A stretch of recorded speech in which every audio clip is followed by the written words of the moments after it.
नमस्कार। इच्छा क्या है? इच्छा कैसे उत्पन्न होती है? इच्छा कैसे काम करती है? इस पर कृष्णमूर्ति क्या कहते हैं, उसको हम समझेंगे। तो इच्छा के बारे में कृष्णमूर्ति कहते हैं कि इच्छा की हमारे जीवन में व्यापक भूमिका है। जैसे जैसे हम शारीरिक रूप से थोड़े अधिक परिपक्व होते जाते हैं, इच्छा के विषय बदलते जाते हैं, लेकिन इच्छा वैसी ही बनी रहती है।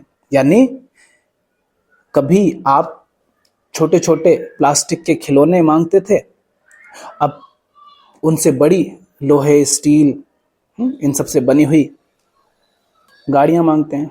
इस तरह बच्चे में और किसी व्यक्ति में, जिसको हम जवान कहते हैं, दोनों में कोई खास अंतर नहीं है।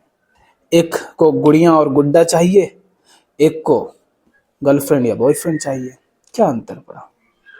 तो इच्छा के विषय बदल रहे हैं, मगर इच्छा वैसी की वैसी है। अब आपकी वह इच्छा चाहे कार के लिए हो, या स्त्री के लिए हो, या ईश्वर के लिए हो, या फिर संबोधि के लिए ही क्यों ना हो, इच्छा तो वही की वही है। अच्छी या बुरी, उदात्त या अधम इच्छा जैसा कुछ नहीं होता। इच्छा तो इच्छा होती है।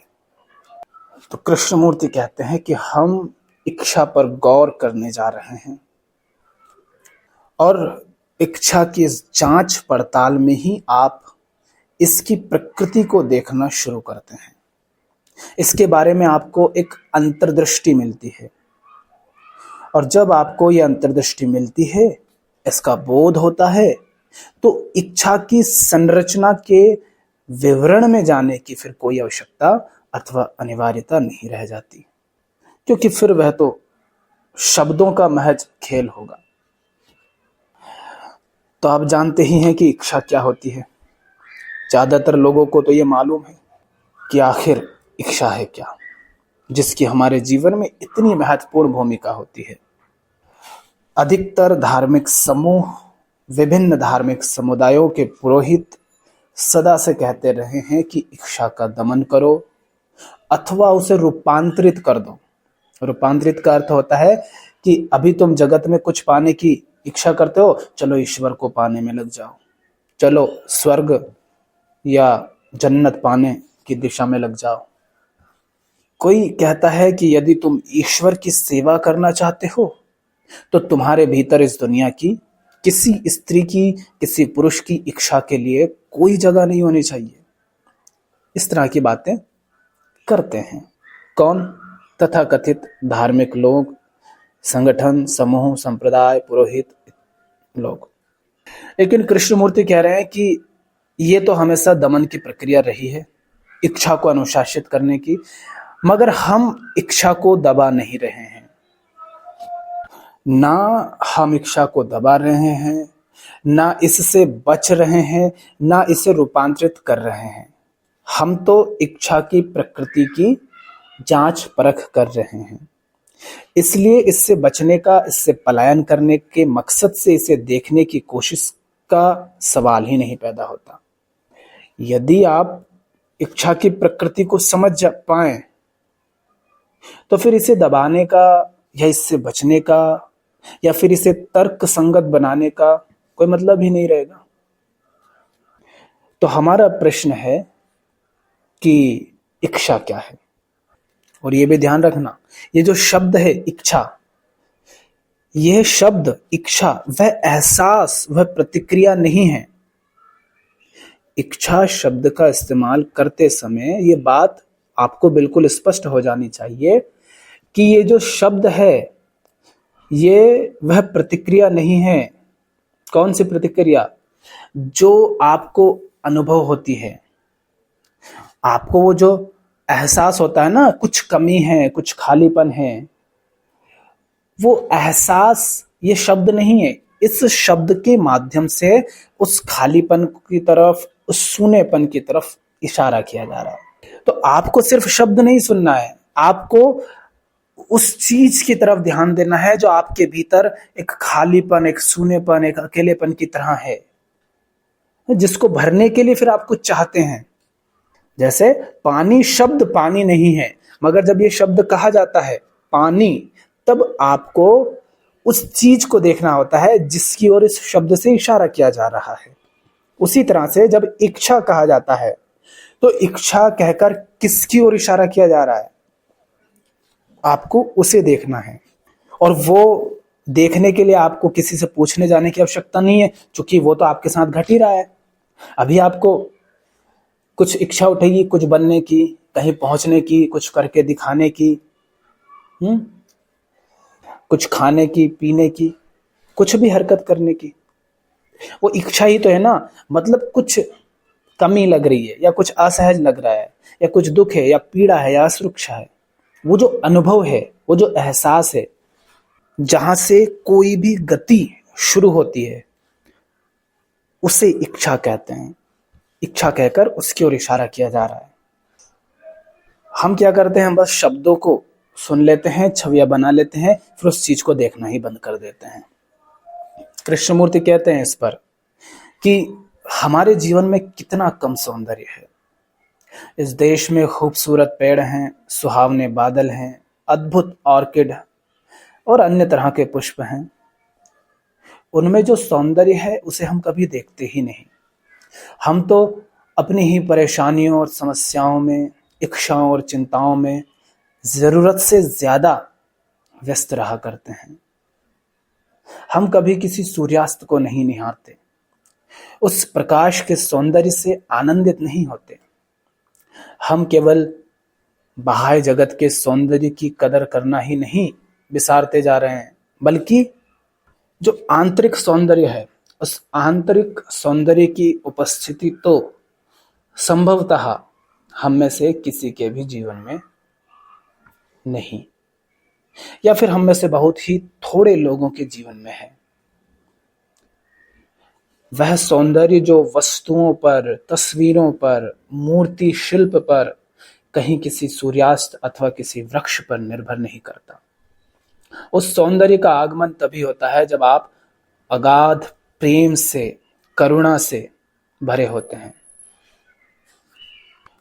प्रेम और करुणा और सौंदर्य किसी विषय के लिए नहीं, बल्कि अपने आप में इसका वजूद हो। यदि आपके जीवन में न प्रेम है, न करुणा है, तो फिर कृष्णमूर्ति कहते हैं कि उससे मिलना कभी नहीं हो पाता, जिसे सत्य कहते हैं। तो इच्छा क्या है? कृष्णमूर्ति कहते हैं, क्या प्रत्यक्ष होना यानी देखना इच्छा की शुरुआत नहीं है?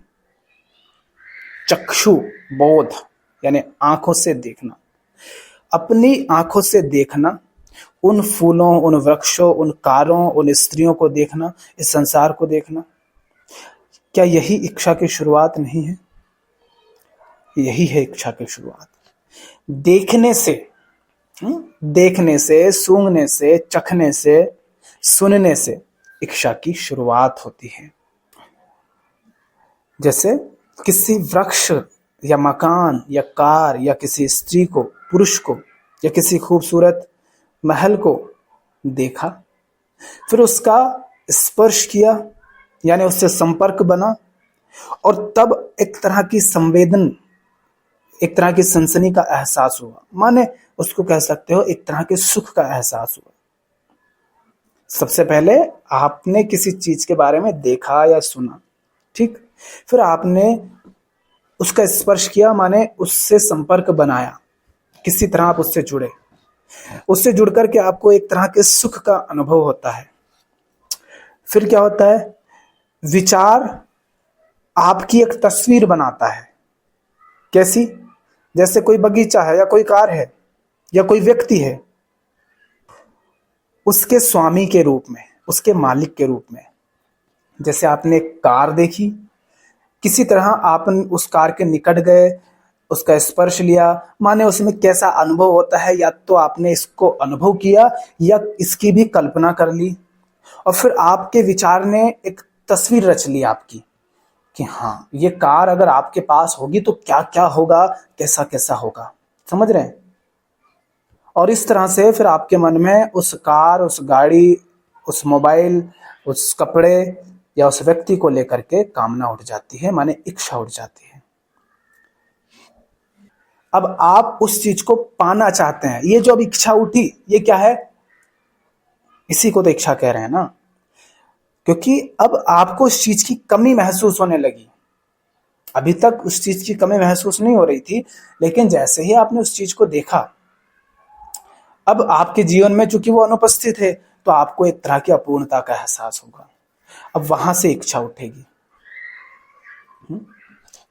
तो कृष्णमूर्ति कहते हैं कि कहने का तात्पर्य यह है कि पहले तो हुआ देखना, फिर संपर्क में आना, स्पर्श, और तब इंद्रिय संवेदन यानी सुख मिला, और तब विचार आपकी एक तस्वीर बना लेता है कि आप उस कार में बैठे हैं और उसे चला रहे हैं, उससे घूम रहे हैं।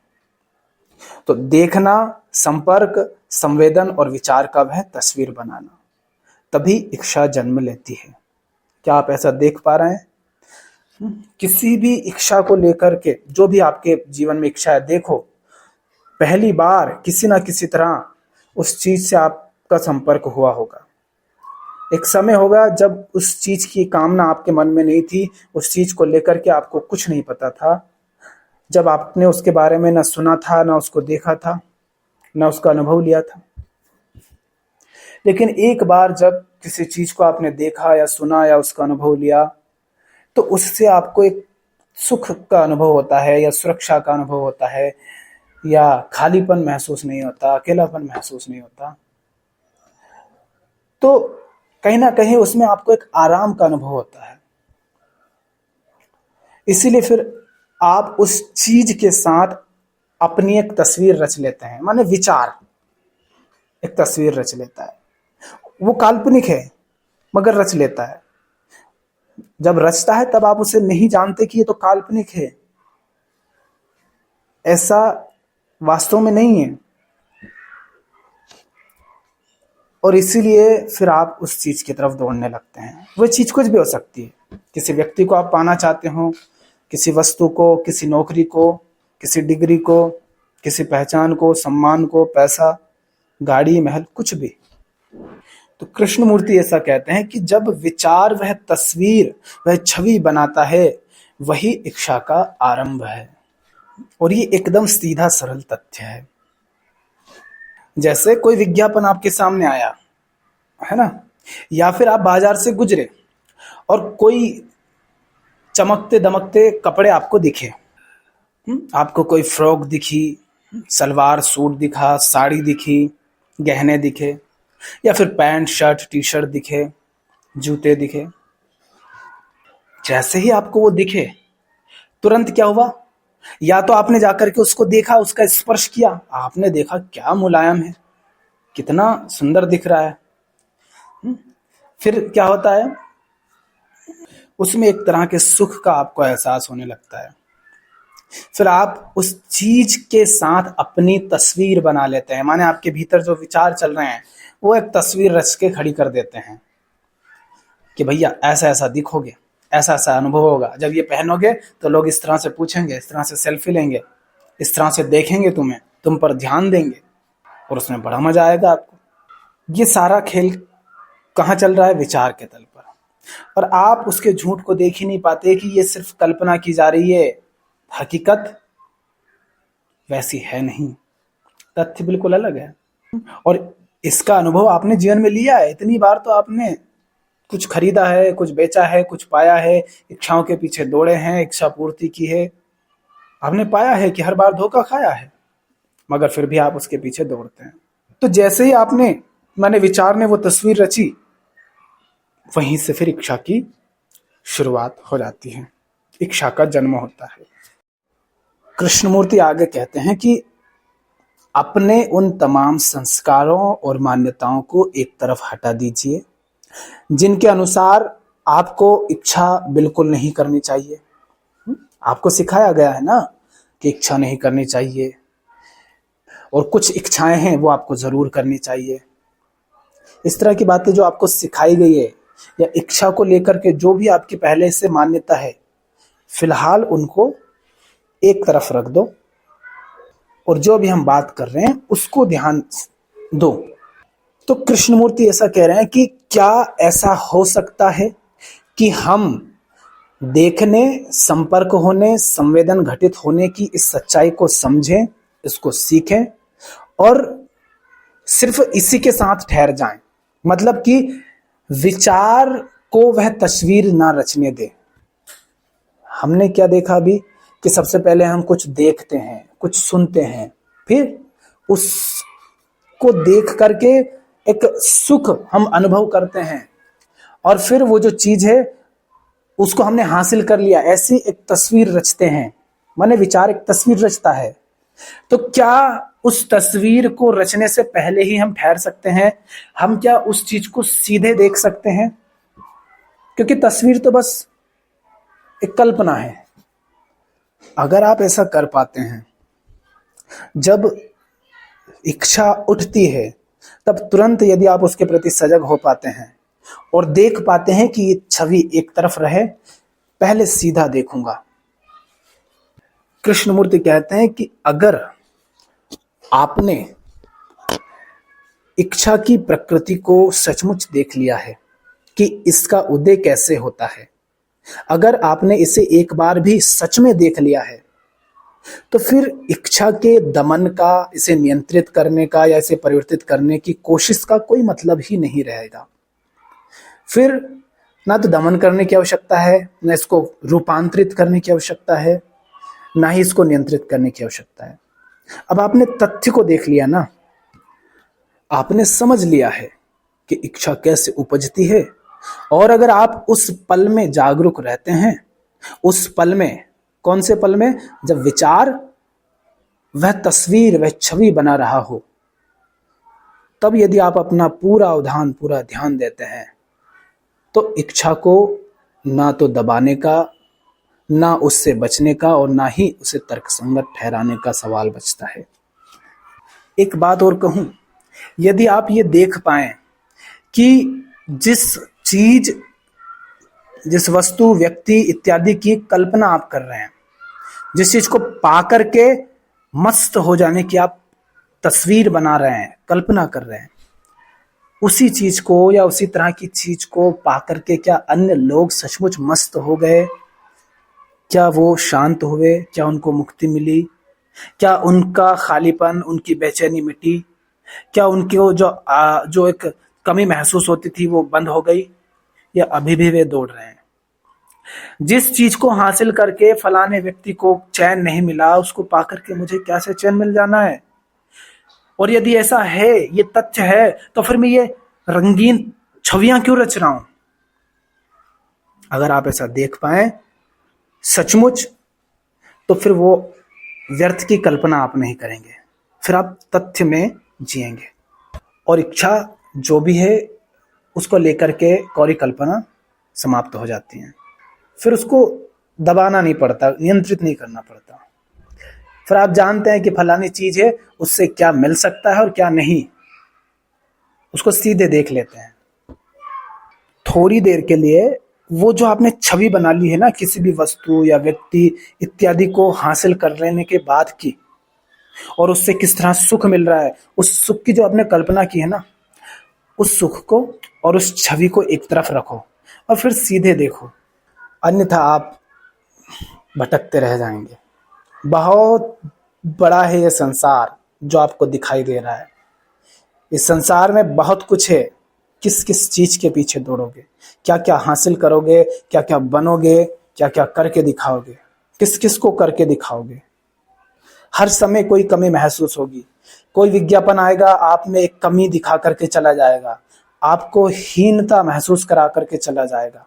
कहां कहां दौड़ोगे? और कहीं अगर दौड़े तो जो पाओगे वो पाकर के भी चैन किसको मिला है? किसी को नहीं। तो इच्छा किस तरह से पैदा होती है, ये हमने समझा। आज के लिए इतना ही। धन्यवाद।